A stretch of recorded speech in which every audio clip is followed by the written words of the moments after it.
I know the way his mind works. I know how he likes to hurt people. Did it ever once occur to you that I might have some insight? I think John's fault this year is he doesn't listen to Sansa. She's probably had the worst time of any character on this show.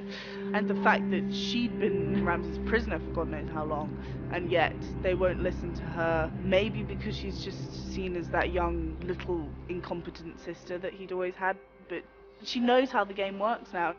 It's because every time he tries to, she doesn't give him a real answer. Yes, you know him, what's your solution? She says, I don't know, but you should be doing this. She wants what he wants, and he's formed this plan, and on paper it sounds great, but they don't have the numbers.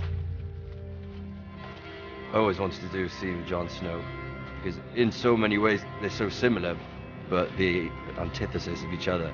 So it's really nice to get to sort of have the two bastards there together. Run to your brother. The sooner you make it to him, the sooner you get to see him again. Ready? Go.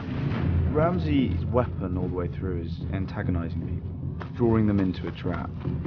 It's like a tunnel web spider or something, and Jon completely falls for it. He's kind of thought, this guy's going to do something stupid and honourable because he's not going to be able to control himself. So I'll shoot his brother with an arrow.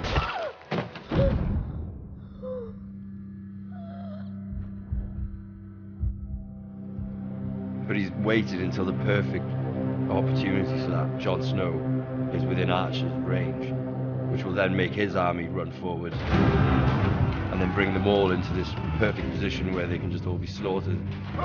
Jon isn't a great leader in that battle, and he can galvanize people to follow him. Tacticianly, he loses his temper and control.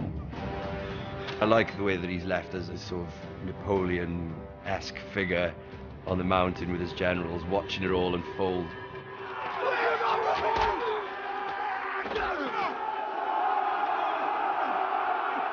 Never really seen Jon give up on anyone or anything.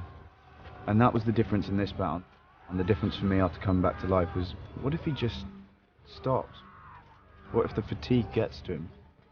And the first moment we found that was when the crush starts happening, and he just slows down, and he's lying on the ground, and it's that thing of finding peace for a moment. I could just stay here, I could let it all end. And then something drives him to fight up. And that moment where it comes up and he gasps for breath, he's reborn again in a way, which I found weirdly reflective of the moment of Dany being held aloft at the end of season 3. It was actually a very good plan, I thought. We even had a plan for the giant one, massive long pikes to poke him down. Yeah, but unfortunately the riders came in and ruined the party for Ramsay. I think for her emotionally, it's a big thing just because this is the first time that she's actually been able to step up and do the dirty work herself. Their army's gone. Our army's gone. We have Winterfell. They don't have the men for a siege. All we have to do is wait.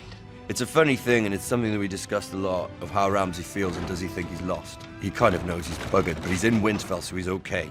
We were toying that idea of Hitler in his bunker in the last days and how you start losing sight of the actual reality because you've gone too far into it. And even when Jon Snow's beating the shit out of him, he's just smiling and just going, this is great. I actually did punch Ewan in the face twice by accident, which he took really well. He was really nice about it. So I had to buy him a pint after that one. That was good. Jaw hurt a bit the next day, but you know, it's understandable. It's a horrible moment when you see your hero go a bit too far. The audience should feel, yes, Ramsay's getting what he deserves. He's still getting what he deserves. This is, okay, stop. Could you stop now?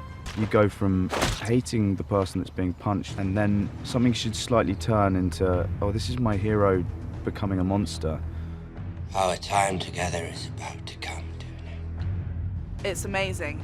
It's Sansa's first kill. And it's just such a strong moment for her because all her life she's been affected by these men who have just done such terrible things to her. And she's always carried it with her, and this is the first moment that you actually hear her say, Your words will disappear. Your name will disappear. All memory of you will disappear. I did ask for a dragon-related death, But it's fine, dogs is alright. But in terms of story, it's a really wonderful way to end, so that Sansa has the power.